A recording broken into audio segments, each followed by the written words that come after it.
This is the Fifth Estate Winning Headlines, your media police post. In this segment, we summarize some of the headlines that you might have missed this morning. But we also take a look at the political pieces that we call cartoons in this country. Today is the 20th of June, 2019, and I am 2J. I am JM, sitting in for 2M, who is back in Kisumu. And I am Miss K, your host. Again, in case you missed it, this is Winning Headlines. Let's take a look at today's headlines. 1 minute. While I was gone, you guys forgot to celebrate Juneteenth Which yesterday. is a shame. Yes. What a shame, because it's so well in line with the theme of the Final Thought this week. So Juneteenth, if you didn't know, is celebrated on the 19th of June every year, and it celebrates the Declaration of Emancipation for the slaves in America. So yesterday was celebrating 154 years since that proclamation. Absolutely. Yes. Happy Juneteenth. Yes, I don't really. even think many African Americans know what Juneteenth is. That's I learned true. Juneteenth on Blackish. Shame on me. The Right. Standard. Storm brews over junior secondary. Daily Nation, anxiety as Uhuru visits Ruto bastion. And The Star, Kenyans steal 150 million shillings from US counties. It's not enough that we're stealing from ourselves. Now That's we're right. stealing from the states. So what do we begin with? I say we start with anxiety as Uhuru visits Ruto bastion. Yeah, so the context here is that the president will be opening Rivertex in Eldoret, reopening it relaunching, actually, yeah. right? I'm Relaunching glad. it. And there's jitters, especially given his remarks on Sunday. He was really upset at the Tanga Tanga squad, as they're called, right? And so he'll be opening this in the constituency of the Kapsaret MP, Oscar Sudi. Yes. And so, you know, the story talks about how, for example, State House officials don't want him to be on the program, that kind of thing. So that's where the anxiety stems But is it from. right to say that it's anxiety? Is the president an anxious person? No, I don't think that the president is an anxious person. And for me, when I think about that story, I don't know, I must say that I'm going to take an alternative view. Yeah. I know that as Kenyans, we are political animals and we love to look at the politics and analyze it and break it down to its minutest detail. But for me, I see the silver lining in that story. 2 weeks ago, was it last week, we were complaining about Chinese people in Gikomba bringing clothes from China and that they're cheap. And here we are trying to open up our industries that had failed and flopped. Yes. And you're focusing on the ground of whether or not Ruto will be happy instead of the stars of how we're going to have clothes manufactured You know, in Miss K, I think Kenya. that's a Kenya. fantastic point. That's a good point. It is. And those are the points we talk about at the Bad Samaritans. Like we my show always must mention. Wednesday 9:30. Right. So let's ask, what do we do about this headline? We have a three-part criteria that we use to break down the headline. So we ask ourselves 3 questions after we've watched The Bad Samaritans. Yes, I could help. Whether or not this headline is topical or speculative, is it repetitive or groundbreaking, and finally, is it thoughtful or just plain lazy? I think it's plain lazy. I mean, 2M, oh my days, I keep JM. doing that. Hey! I think I actually like it, right? It's political. But Kenya's love politics. you took issue with the word. Yes, so the word bastion, I would have changed that. I don't know why they seem to be shying away from using the word stronghold. Yeah. Right? I think That's a simpler word for Kenyans. I think we toss Even it. for me, I But don't understand I'm not bastion. very How committed about to it. the- Why? I say we do this one first because I have The such Standard. interest in that last one. Storm brews over junior secondary school, and we tossed it quick.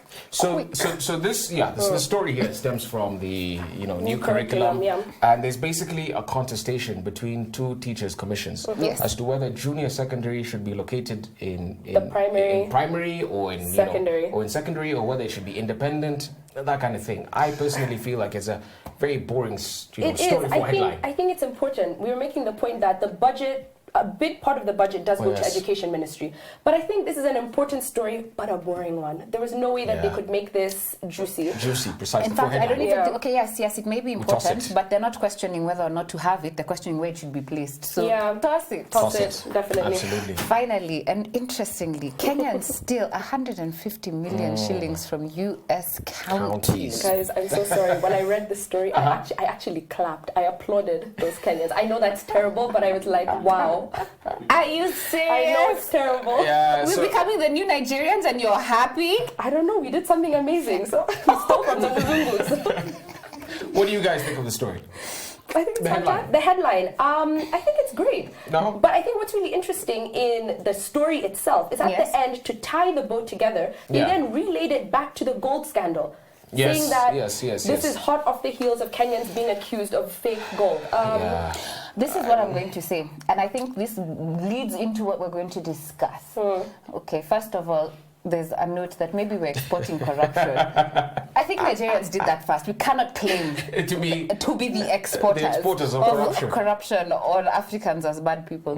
What I'm going to say is this, and it'll lead into our final thought discussion, I guess. Identity is constructed. And with perpetuating this story, what we're doing is that we're telling ourselves as Kenyans that it is okay to steal. In fact, that is the one thing we do very well. And because we do it so well, we should continue to do it and laud ourselves whenever we do it. You should have been clapping. You should have been condemning this. Guys, it was a knee-jerk reaction. It really was. It's not. In fact, I think a better story, and I think it's UJM who said this, is that one below the picture. 3 Garissa University attack suspects guilty. That at all you have gone full circle, because we always say whenever the incident happens and we talk about it a lot, we should talk about the end result when someone is actually found culpable for doing wrong. I completely agree. All right, so I guess we're tossing the headline.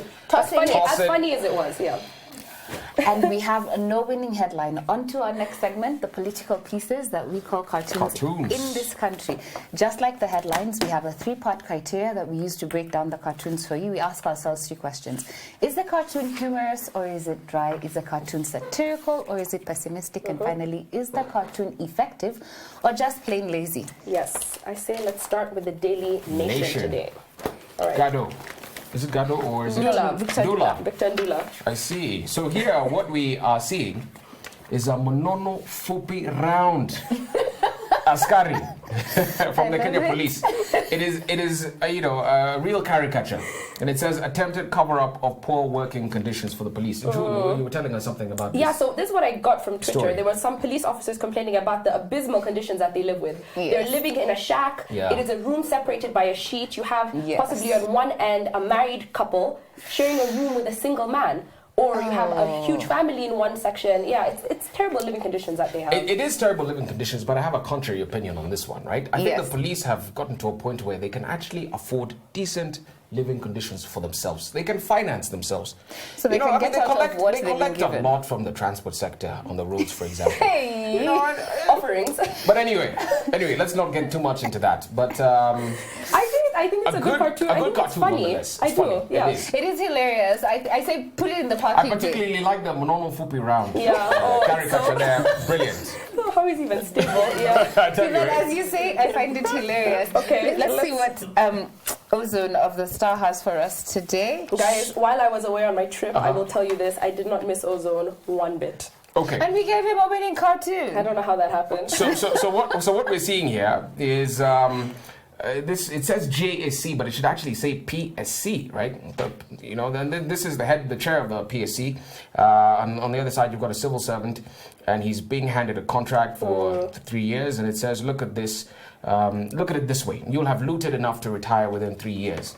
And the context obviously is the reforms in civil service, right? Civil service. I think on the basis that he wrote JSC instead of PSC, this should be disqualified completely. Absolutely. I don't know who we disqualify, whether it's Ozone for not knowing which body it was, or the editor for letting it pass. Yeah. It's basic, but it's also very pessimistic. It's very cynical. Yes. And actually, I think this will do the opposite, right? You basically won't give civil servants sufficient time to embed themselves within the system, become corrupt people. I do agree with you, because also when they say these things, the 3-year contract is based on performance. Precisely. If you're unable to perform, then your contract is not renewed. I don't know, even within the private sector, you do not want to be looking for a new job every 3 years. Yeah, that's very true. So you want to have some longevity. You try and do the best you can. We toss that. Toss that completely. Let's see what finally. All right, what are we looking at here? The standard Gado. Oh, we have a caricature of voters, and they have very, very weird eyes. I think you noted that. They look crazed. Their eyes are crazed, like especially zombies. The lady who is RNS for voters, and they're jumping off willingly and happily a cliff that points down to the referendum, to their death, I guess, because the guy just about to get off of our eyes is really shocked at what he's getting to, and he say, "Where are we going? Who cares? Our leaders say it is the right path. I have a comment on this from political science, right? There's an author, or there's a political scientist, rather, Yes. by the name Barrington Moore, I think, and he said, no bourgeoisie, no democracy.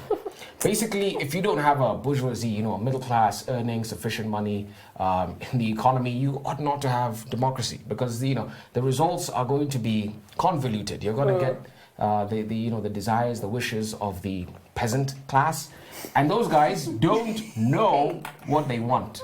They are told exactly as they have been said here. Precisely. Where are we going? Precisely. Yeah, I think one thing we also discussed is there wasn't necessarily any conversation that has preempted this cartoon. A lot of the times it's either a conversation that is ongoing or that is about to come up, but this seems to have come out of nowhere. One thing I found about Gado is that he's either a week too early or a week too late. Yeah. Because I also struggle to get the context here. He's dealing with international commentary. We can't blame him. He's a brand. Or he So has do we a have a winner? role in building bridges and we don't know. Yeah. I say we toss Gado. It's a dream. I would agree. I would agree. Fupi round. Monono Fupi round. No. This is our I winner. think there's a winning cartoon. I We agree. have a winning cartoon from Victor Dula of the Daily Nation. Yes. What is our final thought today? Oh, yes. I love when I get to say this. And now, our final thought. It is brought to you by a book entitled The Bluest Eye by Toni Morrison. It is a novel. So Toni Morrison is a novelist, an author, teacher, professor. She won the Pulitzer Prize, the American Book Award, and she's a Nobel Prize winner in literature in 1993. So The Bluest Eye follows a young girl by the name of Pecola, who lives a very difficult life. Her father drinks, he's irresponsible. In fact, the story starts with her father having set their familial home on fire. And her mother is distant. She loves to think about the white person as more important than she is. And the two often fight, and that's the life that Pecola lives. So she believes, this young girl, that if she had blue eyes, that she would be loved and her life would be transformed. So a lot of the book, you see her praying and begging to God for blue eyes so that she can be admired and she can be given attention. So her parents have this very hard life, and this has impacted how she lives. Her father eventually rapes her and he runs away, and her mother blames her for this situation. So one interesting thing I found about this story is that it starts from the beginning of the story is framed so that the reader knows right from the outset that Pecola's story is a tragic one. Her family is unhappy, they're poor, they're troubled, and their story is deterministic. So they are victims of the forces over which they have no control. So as you're reading this book, you already know the outcome that is going to follow them. And as we've spoken this week, or rather as you guys have spoken this week, about Black American struggles from slavery up until this point we're reaching now, the themes that are explored in this book are abuse, life during the post-Great Depression, perceptions of beauty or religion as an oppressor. But I think today what we want to focus on is the identity struggles that we were left with, after, the African Americans were freed. Yeah. And when Toni Morrison was writing this book, she says it comes out of her own childhood experience. She had a friend, and one day they're in the play area, and they're just sitting there, and her friend turns to her and says, "I want blue eyes." And she remembers looking at her friend and changing the friend's eyes in her mind and thinking, why would you want such a radical transformation that will make you look freakish? She then thought to herself, even as a young girl, that in that statement, that desire to have blue eyes was a racial self-loathing. Yeah. So then she got this question, and her writing of The Bluest Eye is trying to answer this question of how does one learn self-loathing, especially racial self-loathing. And she looks at it from the perspective of a vulnerable member of society, a female, and a delicate member of society, a child. So she combines these two, and then from that perspective looks at how you acquire these stereotypes or these notions of what is beauty and what is ugliness. And what I found very interesting in the book is that when describing how Pecola Breedlove and her whole family look, she says that they put on ugliness. So, when we're looking at the description, we're thinking perhaps they're not very good looking. Yeah. So that's why they want to change how they appear. Yeah. But she says that when you look at them, ideally they shouldn't be ugly, but they look ugly, and you try and figure out where they get the ugliness from, and you learn and you see that they have put it on. In fact, she says it's as if an all-knowing master looked at them and said, "You are ugly. And they looked at themselves, both the mother, accepted the it. father, and herself, Pakola, and they accepted this ugliness and they put it on themselves like a cloak because, and this is what is, I think, important for us as Africans, even today, away from the era in which this book was written, she says that they looked outside and they couldn't find anything to contradict this narrative. Yeah. The affirmation of the fact that they were ugly looked back at them, and this is from the book, from billboards. Yes. Don't we see representations of what beauty is? And isn't it Eurocentric? Very. From the television and from others. Yeah. And so they then became neglected. As you're saying, there's this reinforcement of those perceptions that we constantly get, even here in Africa today. Yeah. We've got a booming industry in, I think, Skin bleaching, right? Skin bleaching and all these other things yeah. that are supposed to, make you apparently look. Wearing weaves, bleaching your weaves, skin, and all of or that. pumping your body with things to make to distort the shape of your body. It is quite. And even the dolls that we give our children, the Barbie dolls, for example, I know, right? that have really long hair that get a particular figure. Yeah. Or that don't even look like you, or you would never get. I would Yeah. never be able to run a comb through my hair the way I did through my Barbie all through my I childhood. think one of the saddest things that struck me in this book is that Percola's character never developed. From the outset, she is a girl who wants to have blue eyes. Yes. In the middle of the book, she's a girl who wants to have blue eyes. By the end of the book, when she has been impregnated by her father, she forces herself into a state of insanity. Yeah. Because she wants to escape this world where she cannot have blue eyes. So she goes crazy so she can force herself to have blue eyes. Yeah. So throughout the book, her character never changes from this sad girl who wants something that she can never attain because the world has told her this is what you should have.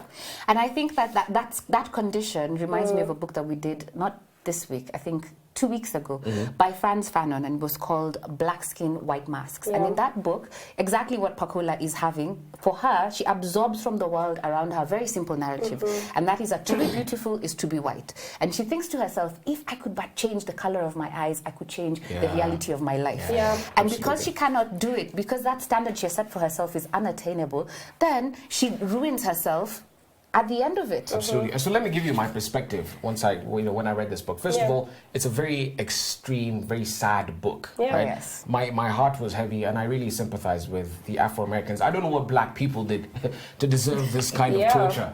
Right? So true. This perpetual hate that they go through. But I just want to say that the systems, the ideologies, the institutions of man, sometimes they have the capacity to be extremely wicked and corrupt. Yeah. Right? And we've seen that in the book with the white Anglo-Saxon Protestant and how they continue to oppress black Americans and so on and so forth. Hitler, the communist regimes, and all of that. So my lesson from this book is that man shouldn't put all their faith, all their hope in the systems of man. Right? Yeah. They need to look above, they need to look beyond, and to snap out of the inferiority complex that Pakola had, right? We need to ask ourselves some existential questions. Who am I? What am I here to do, right? Yeah, that is I think true. that speaks to identity. And if you answer those questions concretely, then you're able to identify with then who you are. You see a purpose for yourself in life. Yeah. And those kind of situations then don't weigh you down. I'll evangelize just a little bit, if you'll allow Go me, for it. right? And I see the solution here as being one that Christ gave to us, right? Okay. Christ saw the kingdom as a solution to the identity crisis. And for many of us Christians, we still see ourselves as members of a religion. And religion, yet again, sometimes is a system that oftentimes is there to oppress us. Yes. And that's even referenced in the book. It can be manipulated by the people in the It is referenced in the Precisely, book, yeah, and it's from referenced in the Mother, book, right? And so we ought to see ourselves, we ought to transition from being members of a religion to citizens of a kingdom, right? And that is what Christ brought. Christ brought a kingdom, not a religion. That's what the four Gospels are about. And in specific, he talked about in Matthew 6:33, seek first the kingdom, and then all these other things shall be added unto you. And he went on to say that if you seek the kingdom, the next thing you ought to do is to discover the knowledge of the secrets of that kingdom. Now, the knowledge of secrets is, the principles then to live by. And if you live by those principles and you know who you are, then your life is going to be What else do you transformed. have to worry about? Yeah, Precisely. that's so true.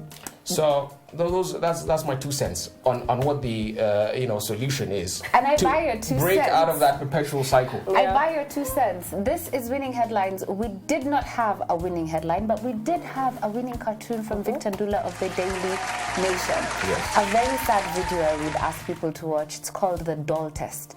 They took children and they gave them 2 dolls and then asked them a series of questions. Which one is beautiful? Which one is ugly? Which one is good? A black doll and a white doll. Which one is nice? Which one is bad? Which one is ugly? Which one is beautiful?